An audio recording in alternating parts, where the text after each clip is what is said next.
നമസ്കാരം. ഗൾഫ് ഫോക്കസിലേക്ക് എല്ലാ പ്രേക്ഷകർക്കും സ്വാഗതം. ഞാൻ പ്രജിൻ സി കണ്ണൻ. നോക്കാം വിശദമായ റിപ്പോർട്ടുകൾ. വെടിനിർത്തൽ നീക്കങ്ങൾ അവസാന ഘട്ടത്തിലേക്ക് കടക്കുന്ന സാഹചര്യത്തിൽ ഗസ നഗരത്തിൽ വീണ്ടും ആക്രമണം കടുപ്പിക്കുകയാണ് ഇസ്രായേൽ സൈന്യം. ഗസ നഗരത്തെ സൈന്യം വളഞ്ഞതായി പ്രതിരോധ മന്ത്രി ഇസ്രായേൽ കട്സ് എക്സ് പോസ്റ്റിൽ പറഞ്ഞു.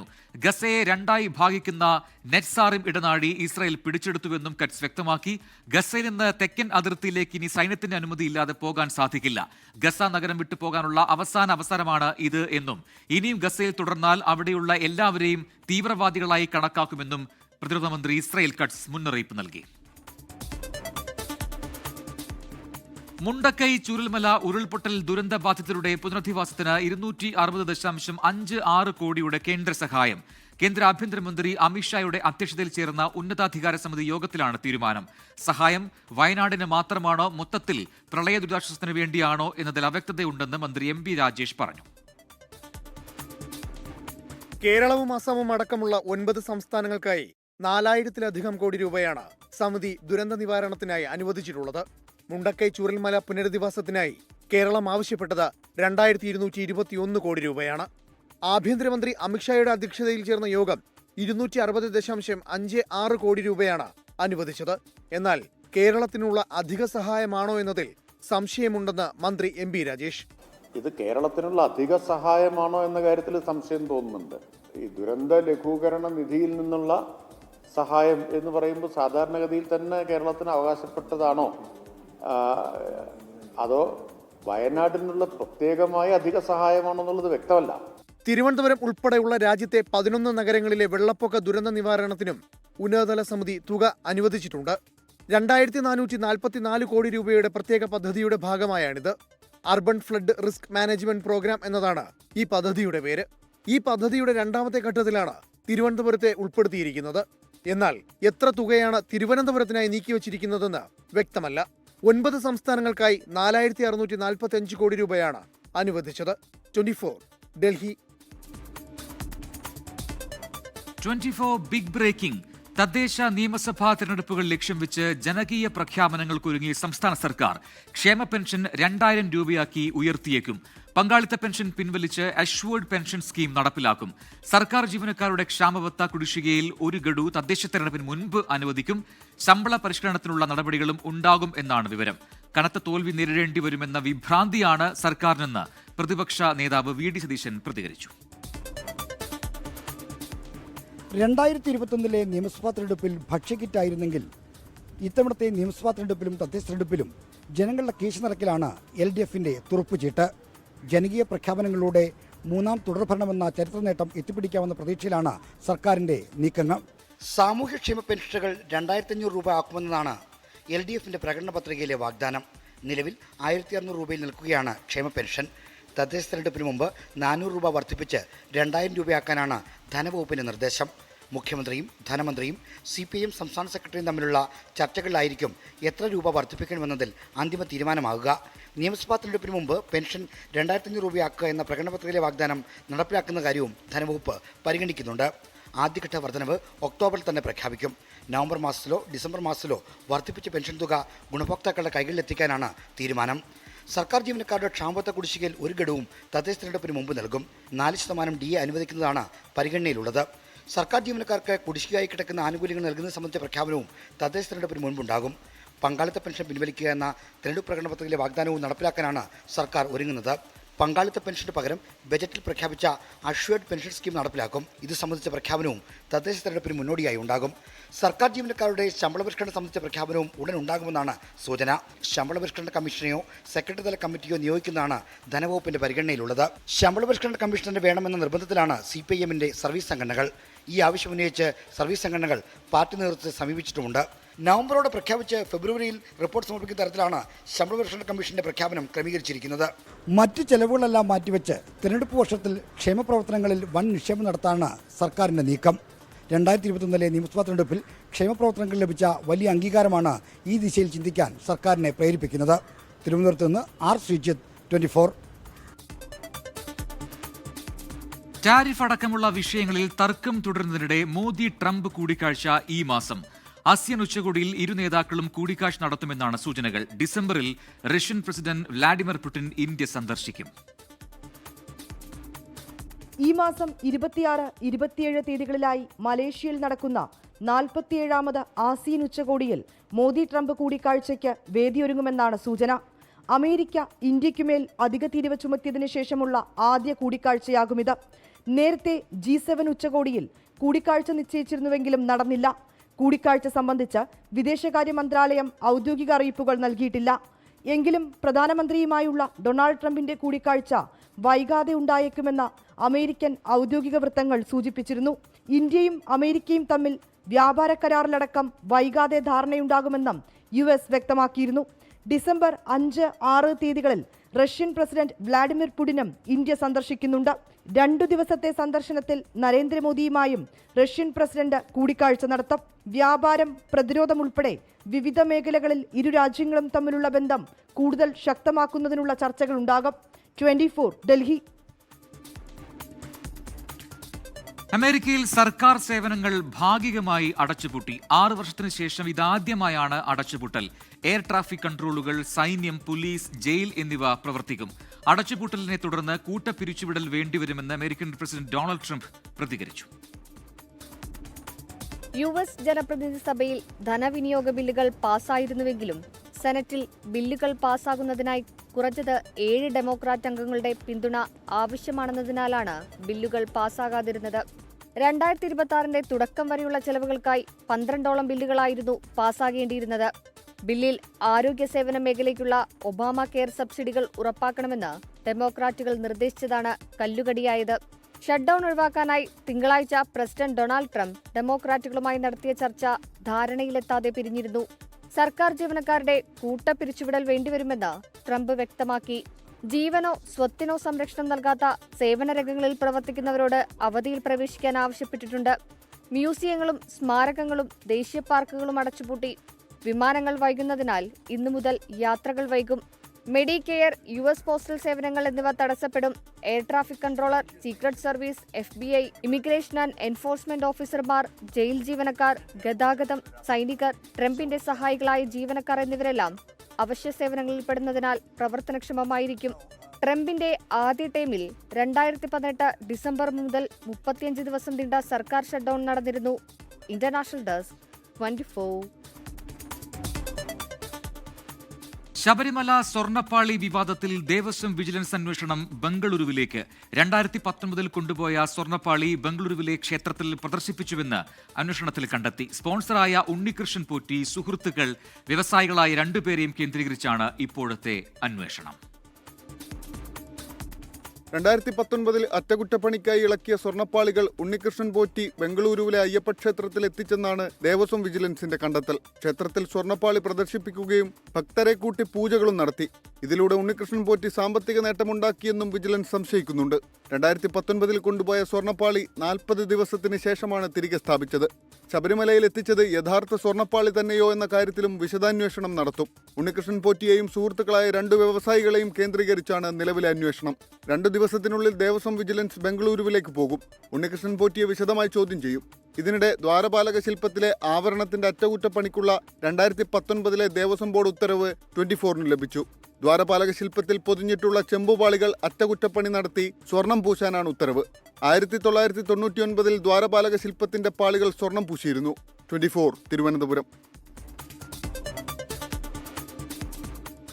സംഗീത കൂട്ടായ്മയായ സ്റ്റേജിന്റെ നവരാത്രി സംഗീതോത്സവത്തിന് ദുബായിൽ സമാപനമായി. പരിപാടിയുടെ ഭാഗമായി നടന്ന സാംസ്കാരിക സമ്മേളനം stage UA chairman N Muralidhara Panicker ഉദ്ഘാടനം ചെയ്തു. UAയിലെ വിവിധ എമിറേറ്റുകളിലെ സംഗീത വിദ്യാർത്ഥികളും അധ്യാപകരും ചേർന്ന് അവതരിപ്പിച്ച പഞ്ചരത്ന കൃതികളുടെയാണ് സംഗീതോത്സവത്തിന് തിരശ്ശീല വീണത്.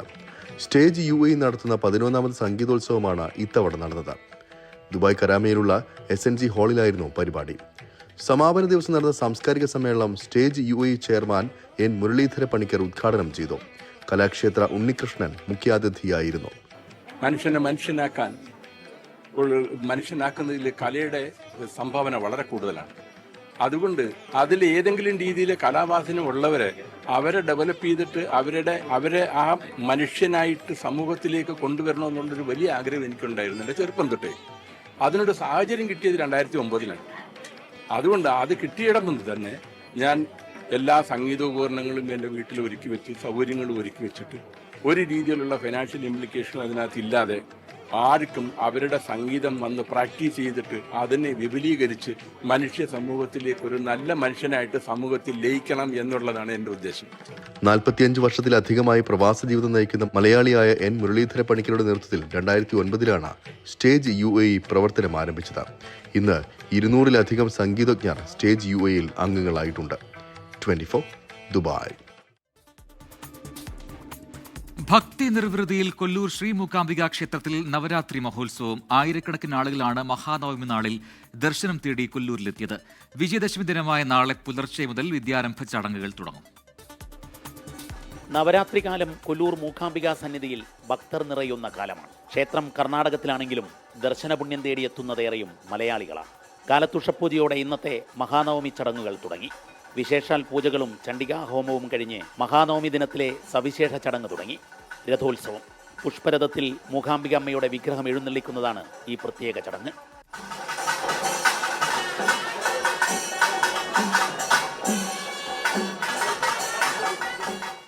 ആചാരവിധിപ്രകാരം തേരിൽ അമ്മയെ എഴുന്നള്ളിക്കും. ഭക്തർ തേര് വലിച്ചു നീങ്ങും. അതോടെ ഭക്തസഹസ്രങ്ങൾ ഭക്തിപ്രഹർഷത്തിലാകും.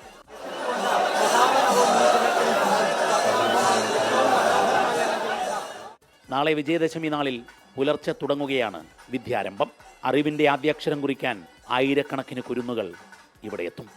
ഒരുക്കങ്ങളെല്ലാം പൂർത്തിയായതായി ശ്രീ മൂകാംബിക ദേവസ്വം ട്രസ്റ്റി PC അഭിലാഷ് 24 പറഞ്ഞു. നാളെ വിജയദശമി ദിവസത്തിൽ നാളെ 3 മണിക്ക് ക്ഷേത്രം നട തുറന്നതിന് ശേഷം വിദ്യാരംഭത്തിനുള്ള സ്റ്റാർട്ട് ചെയ്യും വിദ്യാരംഭം. ക്ഷേത്രത്തിൻ്റെ ഒരു പ്രത്യേകത ഇവിടെ ജാതി മതം ഒന്നുമില്ലാത്തൊരു ക്ഷേത്രമാണ്. മഹാനവമി വിജയദശമി നാളുകളിൽ മൂകാംബിക സന്നിധിയിലെത്തിയാൽ പുണ്യമേറെയെന്നാണ് വിശ്വാസികൾക്കിടയിലെ പഴമൊഴി. മാറ്റമില്ലാതെ ആ പഴയ മൊഴി ഇപ്പോഴും തുടരുകയാണ്. വലിയ ജനത്തിരക്കോടെ. ക്യാമറമാൻ അനൂപ് എസ് നായർക്കൊപ്പം കൊല്ലൂർ മൂകാംബിക സന്നിധിയിൽ നിന്നും ദീപക് ധർമ്മടം, 24. സൗദി കിഴക്കൻ പ്രവിശ്യയിൽ ദമാം മലപ്പുറം ക്രിക്കറ്റ് കൂട്ടായ്മ സംഘടിപ്പിച്ചു വരുന്ന പ്രീമിയർ ലീഗ് 6ാം സീസണിന് നാളെ തുടക്കമാകും. മലപ്പുറം ജില്ലയിലെ വിവിധ സ്ഥലങ്ങൾ കേന്ദ്രീകരിച്ചുകൊണ്ടുള്ള 12 ഫ്രാഞ്ചൈസി ടീമുകൾ ടൂർണമെന്റിൽ മാറ്റുരയ്ക്കുമെന്ന് ഭാരവാഹികൾ അറിയിച്ചു. സൗദി കിഴക്കൻ പ്രവിശ്യയിൽ ക്രിക്കറ്റിനെയും ചാരിറ്റിയും സമന്വയിപ്പിച്ചുകൊണ്ട് കഴിഞ്ഞ 5 വർഷമായി ദമാം മലപ്പുറം ക്രിക്കറ്റ് കൂട്ടായ്മ സംഘടിപ്പിച്ചു വരുന്ന പ്രീമിയർ ലീഗിന്റെ 6ാം സീസൺ മത്സരങ്ങൾക്കാണ് നാളെ ദമാമിൽ തുടക്കമാവുക. മലപ്പുറം ജില്ലയിലെ വിവിധ സ്ഥലങ്ങൾ കേന്ദ്രീകരിച്ചുകൊണ്ടുള്ള 12 ഫ്രാഞ്ചൈസി ടീമുകൾ തമ്മിലായിരിക്കും മാറ്റുരക്കുക. ദമാം കാനു ഫ്ലഡ്ലൈറ്റ് ക്രിക്കറ്റ് സ്റ്റേഡിയത്തിൽ വെച്ച് നടക്കുന്ന മത്സരത്തിൽ ഇന്ത്യയിലെയും കേരളത്തിലെയും അറിയപ്പെടുന്ന 200ഓളം പ്രമുഖ താരങ്ങൾ വിവിധ ടീമുകൾക്കായി ജേഴ്സി അണിയും. അൽഖോബാറിൽ നടന്ന ചടങ്ങിൽ ടൂർണമെന്റ് ജേഴ്സി പ്രകാശനവും ട്രോഫി ലോഞ്ചിങ്ങും നടന്നു. ബദറുദ്ദീൻ അബ്ദുൽ മജീദ് പരിപാടി ഉദ്ഘാടനം ചെയ്തു. കിഴക്കൻ പ്രവിശ്യയിലെ കായിക രംഗത്തെ പ്രമുഖർ ചടങ്ങിൽ സംബന്ധിച്ചു. മലപ്പുറം ക്രിക്കറ്റ് കൂട്ടായ്മ പ്രസിഡന്റ് നജുമുസ്സമാൻ ഐക്കരപ്പടി അധ്യക്ഷനായിരുന്നു. Chairman Saleem Kareem promo video switch on ചെയ്തു. രക്ഷാധികാരി Rajeesh, general secretary Yunus Valanchery, treasurer Rishad Ponnani എന്നിവർ ഉപഹാരങ്ങൾ സമർപ്പിച്ചു. Tournament general convener Saheer Majidal സ്വാഗതവും കോർഡിനേറ്റർ ഷുഹൈബ് മഞ്ചേരി നന്ദി പറഞ്ഞു. എക്സിക്യൂട്ടീവ് അംഗങ്ങളായ ജാഫർ ചേളാരി, യൂസഫ് മലപ്പുറം, മുസമ്മിൽ, ഫക്രുദ്ദീൻ, സജീർ, അജ്മൽ, ഇംതിയാസ്, അബുഷാദ്, മഷ്ഹൂഖ് റഹ്മാൻ തുടങ്ങിയവർ പരിപാടിക്ക് നേതൃത്വം നൽകി. സുബൈറുദ്ദീൻ, 24 ദമാം. ദുബായ് ഗ്രാൻഡ് മിലാദ് സിൽവർ ജൂബിലിയുടെ ഭാഗമായി ഏർപ്പെടുത്തിയ tolerance award Kanthapuram AP Abubakar മുസ്ലിയാർക്ക് സമ്മാനിക്കും. ഒക്ടോബർ 4 ദുബായ് ഹോർലാൻഡ്സ് ഓപ്പൺ ഗ്രൗണ്ടിൽ നടക്കുന്ന ഗ്രാൻഡ് ടോളറൻസ് സമ്മേളനത്തിലാണ് അവാർഡ് ദാനം നടത്തുക. 7 പതിറ്റാണ്ടിലേറെയായുള്ള സേവനത്തെ മുൻനിർത്തിയാണ് അവാർഡെന്ന് സ്വാഗത സംഘം അഡ്വൈസറി ബോർഡ് വൈസ് ചെയർമാനും ഫ്ലോറ ഗ്രൂപ്പ് ചെയർമാനുമായ VA ഹസൻ പറഞ്ഞു. നർത്തകൻ സുഹൈദ് കുക്കുവും ന്യൂയോർക്കിലെ ട്രൈ സ്റ്റേറ്റ് ഡാൻസ് കമ്പനിയുടെയും സഹകരണത്തോടെ സംഘടിപ്പിച്ച ഡാൻസ് വർക്ക്ഷോപ്പ് വൻ വിജയമായി. പുതിയ തലമുറ നർത്തകർക്ക് കഴിവുകൾ പ്രകടിപ്പിക്കാൻ വേദിയായ വർക്ക്ഷോപ്പിൽ നിരവധി പേർ പങ്കെടുത്തു. കാസർഗോഡ് ബേക്കലിൽ 17-കാരിയെ പീഡിപ്പിച്ചെന്ന കേസിൽ ബസ് ഡ്രൈവർ അറസ്റ്റിൽ. കാഞ്ഞങ്ങാട് കരുവള്ളം സ്വദേശി ശരത്താണ് അറസ്റ്റിലായത്.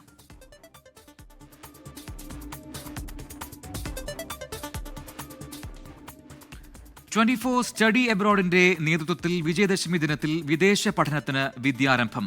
വിദേശ സർവകലാശാലകളിൽ ഉപരിപഠനത്തിന് തയ്യാറെടുക്കുന്ന സ്കൂൾ കോളേജ് വിദ്യാർത്ഥികൾക്ക് സൗജന്യ ഓൺലൈൻ IELTS PTE പരിശീലനമാണ് നൽകുക. 12,000 രൂപ ഫീസുള്ള കോഴ്സുകളാണ് സൗജന്യമായി നൽകുന്നത്. നാളെ രാവിലെ 11 മണിക്ക് എറണാകുളം സെന്റ് തെരേസാസ് കോളേജിലാണ് വിദേശ പഠനത്തിനായുള്ള 24 സ്റ്റഡി എബ്രോഡിന്റെ വിദ്യാരംഭം. ബിരുദം പൂർത്തിയാക്കിയവർക്കും അവസാന വർഷ ബിരുദാനന്തര ബിരുദ വിദ്യാർത്ഥികൾക്കും അപേക്ഷിക്കാം. 1.5 മാസം നീളുന്ന പരിശീലനത്തിൽ ഇംഗ്ലീഷ് ഭാഷയുടെ പ്രാവീണ്യം വർദ്ധിപ്പിക്കുന്നതിന് വിദഗ്ധരായ അധ്യാപകർ ക്ലാസ് എടുക്കും. ഇന്ത്യയിലെയും ഗൾഫ് ഉൾപ്പെടെയുള്ള വിദേശ രാജ്യങ്ങളിലെയും വിദ്യാർത്ഥികൾക്കും അപേക്ഷിക്കാം.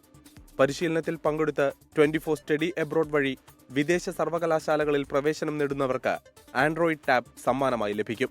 ക്ലാസ്സിൽ പങ്കെടുക്കുന്ന എല്ലാ വിദ്യാർത്ഥികൾക്കും അക്ബർ ട്രാവൽസിന്റെ student airfare discount voucher, Lulu ഫോറക്സിന്റെ student forex discount coupon, Decathlon നൽകുന്ന പർച്ചേസ് ഡിസ്കൗണ്ട് കൂപ്പൺ തുടങ്ങി സമ്മാന പെരുമഴയാണ് കാത്തിരിക്കുന്നത്. വിശദ വിവരങ്ങൾക്കും രജിസ്ട്രേഷനും www.24studyabroad.com എന്ന വെബ്സൈറ്റിലോ 8111991720 എന്ന നമ്പറിലോ ബന്ധപ്പെടാം.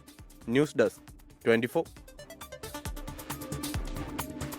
Bahrain Indian media award 24 associate executive editor Deepak ധർമ്മടത്തിന് ബഹ്റിൻ മലയാളി കൂട്ടായ്മയും ഹാപ്പി ഹാൻഡ്സും ചേർന്ന് ജനപ്രിയ റിപ്പോർട്ടർക്ക് ഒരുക്കിയ പുരസ്കാരത്തിനാണ് ദീപക് ധർമ്മടം അർഹനായത്.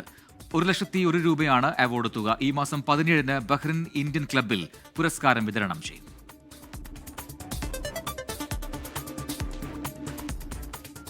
മലയാളക്കരയിൽ വീണ്ടും ഫുട്ബോൾ ആരവം. സൂപ്പർ ലീഗ് കേരള 2ാം സീസണിന് ഇന്ന് കോഴിക്കോട്ട് തുടക്കമാകും. ഉദ്ഘാടന മത്സരത്തിൽ നിലവിലെ ജേതാക്കളായ കാലിക്കറ്റ് FC ഫോഴ്സ കൊച്ചിയെ നേരിടും.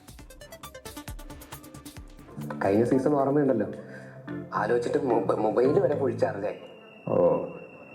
അവന്റെ ചാർജ്. ഇത്തവണ നീ ഇങ്ങോട്ട് വാ, നിന്റെ ഫ്യൂസായിട്ട് ഞങ്ങൾ ഇങ്ങ് വരും.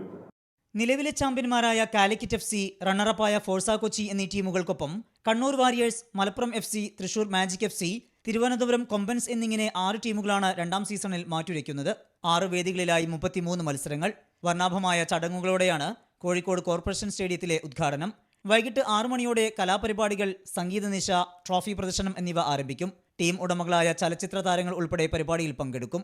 Obviously, people who come to stadium will see it live, but ആർക്കെങ്കിലും സ്റ്റേഡിയത്തിൽ വരാൻ പറ്റുന്നില്ലെങ്കിൽ then you always have a television or a digital platform. Sports.com is going to be absolutely free of cost. FIFA അംഗീകരിച്ച സഹോ എന്ന പന്താണ് ഇത്തവണ ലീഗിന് ഉപയോഗിക്കുന്നത്.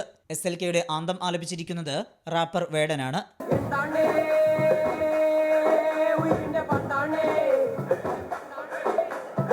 എന്ത് കളി, പന്ത് കളി, കാലം പലതും കണ്ട കളി. എന്ത് കളി, പന്ത് കളി, തലമുറ താണ്ടി വന്ന കളി. പച്ചപ്പുല്ലുമ്മ കരുത്തങ്കാല് 10-11 പേര്. ഉദ്ഘാടന മത്സരം രാത്രി 8 മണിക്കും മറ്റെല്ലാ മത്സരങ്ങളും രാത്രി 7:30 2.5 മാസം നീണ്ടു നിൽക്കുന്ന ഫുട്ബോൾ മാമാങ്കത്തിനാണ് തുടക്കമാകുന്നത്. കിക്ക് ഓഫിനൊപ്പം സെമി ഫൈനൽ, ഫൈനൽ മത്സരങ്ങൾക്കും ഈ സ്റ്റേഡിയം വേദിയാകും.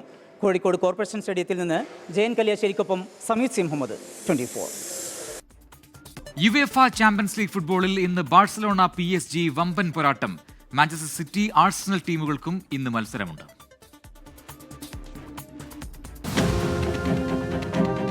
ബാഴ്സലോണയിലെ ഒളിമ്പിക് സ്റ്റേഡിയത്തിലെ പച്ചപ്പുല്ലിൽ നിന്ന് തീ പിടിക്കും. സ്പാനിഷ് വമ്പന്മാരായ FC ബാഴ്സലോണ നിലവിലെ ചാമ്പ്യന്മാരായ PSG-യുമായി കൊമ്പ് കോർക്കും ഇന്നവിടെ. സമീപകാലത്ത് ഈ ടീമുകൾ മുഖാമുഖം വന്നപ്പോഴെല്ലാം ഫുട്ബോൾ ലോകം കണ്ടത് കൊണ്ടും കൊടുത്തുമുള്ള ഉശിരൻ പോരാട്ടം. ഇന്നും അതിൽ കുറഞ്ഞതൊന്നും പ്രതീക്ഷിക്കേണ്ട. കഴിഞ്ഞ സീസണിൽ സെമിയിൽ വീണ ബാഴ്സ ഇത്തവണ കിരീടത്തിനായി 2 കൽപ്പിച്ചാണ്. ലെമീൻ യമാലിന്റെ തിരിച്ചുവരവാണ് ഹൈലൈറ്റ്. എന്നാൽ മിസ്റ്റർ ചാമ്പ്യൻസ് ലീഗ് റാഫീനിയും ഗോൾ വലയ്ക്ക് മുന്നിലെ വിശ്വസ്തൻ ജോൺ ഗാർസിയും ഇല്ലാത്തത് തിരിച്ചടിയാകും. എന്നാൽ ന്യൂക്കാസിനെതിരായ പോരാട്ടത്തിലെ ഹീറോ മാർക്കസ് റാഷ്ഫോർഡും പ്രായം തളർത്താത്ത ഷെസ്നിയും ഈ കുറവ് നികത്തുമെന്ന് പരിശീലകൻ ഹാൻസി ഫ്ലിക്ക് പ്രതീക്ഷിക്കുന്നു. പരിക്ക് കൂടുതൽ പ്രതിസന്ധിയിലാക്കിയിരിക്കുന്നത് PSG-യെയാണ്. ബലോന്തോർ ജേതാവ് Ousmane Dembele, captain Marquinhos, Desire Doue, Kvicha, Kvaratskhelia എന്നിവരെല്ലാം പുറത്താണ്. എന്നാൽ വിറ്റ്നിയുടെയും ഫാബിയാൻ റൂയിസിന്റെയും യാവോ നെവസിന്റെയും മടങ്ങവരവ് ലൂയിസ് എൻറിക്കോയുടെ സംഘത്തിന് പ്രതീക്ഷ നൽകുന്നു. മുൻ ചാമ്പ്യന്മാരായ മാഞ്ചസ്റ്റർ സിറ്റി മൊണോക്കയെ നേരിടുമ്പോൾ ആഴ്സണലിന്റെ എതിരാളികൾ ഒളിമ്പിയാക്കോസാണ്. രാത്രി 12:30-ക്കാണ് എല്ലാ മത്സരങ്ങളും. Sports desk 24. Asian cricket council അധ്യക്ഷൻ മൊഹസിൻ നഖ്വിക്കെതിരെ നിലപാട് കടുപ്പിച്ച് BCCI നഖ്വിയെ അധ്യക്ഷ സ്ഥാനത്തു നിന്നും ഇംപീച്ച് ചെയ്യാനുള്ള ശ്രമങ്ങൾ തുടങ്ങി. ഇതിനിടെ നഖ്വി ട്രോഫി UAE ക്രിക്കറ്റ് ബോർഡിന് കൈമാറിയെന്ന വിവരവും പുറത്തുവരുന്നുണ്ട്. ഏഷ്യ കപ്പ് ജേതാക്കളായ ഇന്ത്യൻ ടീമിനുള്ള ട്രോഫിയും മെഡലുകളും നൽകാതെ മുങ്ങുകയായിരുന്നു ഏഷ്യൻ ക്രിക്കറ്റ് കൗൺസിൽ അധ്യക്ഷൻ മൊഹസിൻ നഖ്വി. പഹൽഗാം ഭീകരാക്രമണ പശ്ചാത്തലത്തിൽ പാകിസ്ഥാൻ ആഭ്യന്തരമന്ത്രി കൂടിയായ നഖ്വിയിൽ നിന്ന് ട്രോഫി സ്വീകരിക്കില്ലെന്ന BCCI നിലപാടിൽ പ്രകോപിതനായിട്ടായിരുന്നു ഈ നടപടി. ഇന്നലെ നടന്ന ACC യോഗത്തിൽ കടുത്ത പ്രതിഷേധമറിയിച്ച BCCI അധ്യക്ഷ സ്ഥാനത്ത് നിന്ന് നഖ്വിയെ പുറത്താക്കാനുള്ള നീക്കവും തുടങ്ങിക്കഴിഞ്ഞു. ട്രോഫി നൽകാതെ സ്വന്തം റൂമിലേക്ക് കൊണ്ടുപോയ നഖ്വിയുടെ നടപടി ഏഷ്യൻ ക്രിക്കറ്റിന് നാണക്കേടായെന്നും ഇത് ചട്ടങ്ങളുടെ ലംഘനവുമെന്നാണ് BCCI നിലപാട്. BCCIക്ക് ACCയിലെ ഭൂരിഭാഗം അംഗങ്ങളുടെയും പിന്തുണയുണ്ടെന്നും റിപ്പോർട്ടുകളുണ്ട്. നടപടി പേടിച്ച് കടുംപിടുത്തത്തിൽ നിന്ന് നഖ്വി അയഞ്ഞെന്നും വിവരങ്ങൾ പുറത്തുവരുന്നു.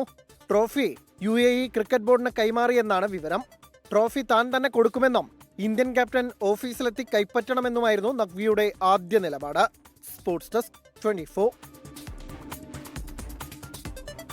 ഓർത്തവർക്കും സ്നേഹിച്ചവർക്കും നന്ദി പറഞ്ഞ് മലയാളത്തിന്റെ പ്രിയ താരം മമ്മൂട്ടി വീണ്ടും ക്യാമറയ്ക്ക് മുന്നിൽ.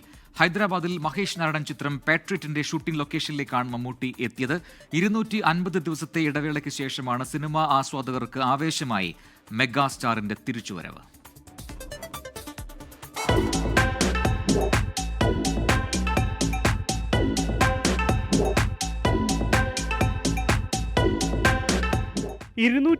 ദിവസം നീണ്ട കാത്തിരിപ്പ് ഒടുവിൽ മലയാളത്തിന്റെ മഹാനടൻ ക്യാമറയ്ക്ക് മുന്നിലേക്ക് മടങ്ങിയെത്തി.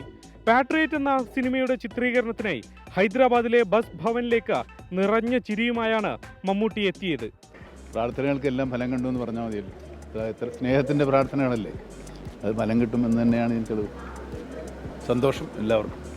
നന്ദി ഓർത്തവർക്കും സ്നേഹിച്ചവർക്കും.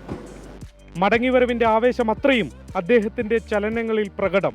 ഞങ്ങളെല്ലാവരും ഭയങ്കര നമ്മുടെ മുഖത്ത് തന്നെ അറിയാമല്ലോ, അത്രയ്ക്ക് സന്തോഷത്തിലല്ല. എൻ്റെ സിനിമാ ലോകം മുഴുവൻ ഭയങ്കര ആവേശത്തിലാണ്. എല്ലാം ദൈവത്തിൻ്റെ ഒരു അനുഗ്രഹം. അതാണ്. ഇതേ സിനിമയുടെ ചിത്രീകരണത്തിനിടെയാണ് അസുഖബാധിതനായി താരത്തിന് ഇടവേള എടുക്കേണ്ടി വന്നത്. ഷൂട്ടിംഗ് എന്തായാലും കണ്ടിന്യൂ ചെയ്തുകൊണ്ടിരിക്കുകയാണ്. നമുക്ക് എന്തായാലും ഒരു 45-50 ദിവസത്തോളം ഞങ്ങളിവിടെ ഉണ്ടായിരുന്നു. അതിനുശേഷമാണ് അദ്ദേഹം കുറച്ച് ബ്രേക്ക് എടുത്ത് ഇവിടെ ഒരു 6 ദിവസം, അത് കഴിഞ്ഞാൽ UK ഷിഫ്റ്റ് ചെയ്യും. മോഹൻലാൽ, ഫഹദ് ഫാസിൽ, നയൻതാര തുടങ്ങി വൻ താരനിര അടങ്ങുന്നതാണ് ചിത്രം. നാളെ സിനിമയുടെ ടീസർ പുറത്തിറങ്ങും. വിവിധ ഭാഷകളിൽ പ്രമുഖർ ചേർന്നാണ് ടീസർ പുറത്തിറക്കുക. ഹൈദരാബാദിലെ ഷെഡ്യൂളിന് ശേഷം വിദേശത്തും ചിത്രീകരണമുണ്ട്. തനിക്കായി കാത്തിരിക്കുന്ന അനേകം കഥാപാത്രങ്ങൾക്കായി നമ്മുടെ പ്രിയപ്പെട്ട മമ്മൂക്ക ദാ മടങ്ങിയെത്തിയിരിക്കുന്നു. ഹൈദരാബാദിലെ ഷൂട്ടിംഗ് ലൊക്കേഷനിൽ നിന്നും വരുൺ വടശ്ശേരിക്കൊപ്പം ശ്രീനാഥ് ചന്ദ്രൻ, 24.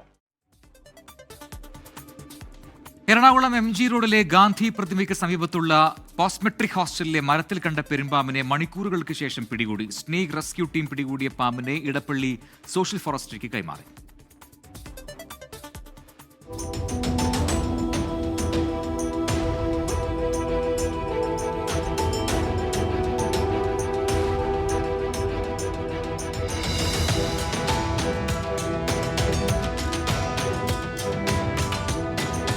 രാവിലെ 9:30 മുതൽ വാഗമരത്തിന്റെ ചില്ലയിൽ കയറിയിരുന്ന പെരുമ്പാമ്പ് 10 മണിക്കൂറിന് ശേഷം താഴെ വീണു. പിന്നാലെ ജോൺ രാജേഷിന്റെ നേതൃത്വത്തിലുള്ള സ്നേക് റെസ്ക്യൂ ടീം പാമ്പിനെ പിടികൂടി. ഇപ്പൊ ഇറക്കിയല്ലോ തന്നെ അത് അവിടെ നിന്ന് ഇതായി. പിന്നെ ഡിസ്റ്റർബൻസിന് ഒരു വടി കൊണ്ടുവന്ന് അപ്പുറത്തുനിന്ന് ഡിസ്റ്റർബ് ചെയ്തപ്പോൾ അതിന് മനസ്സിലായി ഇനി അനക്കം കൂടുന്നു.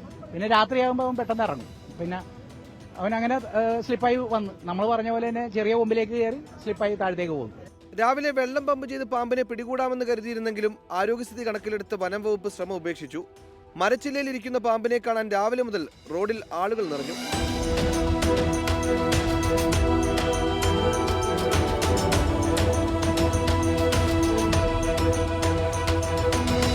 ഇന്നലെ മുതൽ പ്രദേശത്ത് മലമ്പാമ്പിനെ കണ്ടിരുന്നു. പോസ്റ്റ്മെട്രിക് ഹോസ്റ്റലിലെ കാട് വൃത്തിയാക്കാൻ നടപടികൾ സ്വീകരിക്കുമെന്ന് TJ വിനോദ് വ്യക്തമാക്കി. 24 കൊച്ചി. ഇതോടെ ഗൾഫ് ഫോക്കസ് പൂർത്തിയാവുന്നു. Good night. ലോകത്തെവിടെയായാലും ഏത് സമയത്തും 24 വാർത്തകളും ഓഗ്മെന്റഡ് റിയാലിറ്റി പാക്കേജുകളും എക്സ്പ്ലെയിനറുകളും വിശദമായി കാണാൻ ഞങ്ങളുടെ YouTube ചാനൽ നിങ്ങൾക്ക് സബ്സ്ക്രൈബ് ചെയ്യാം.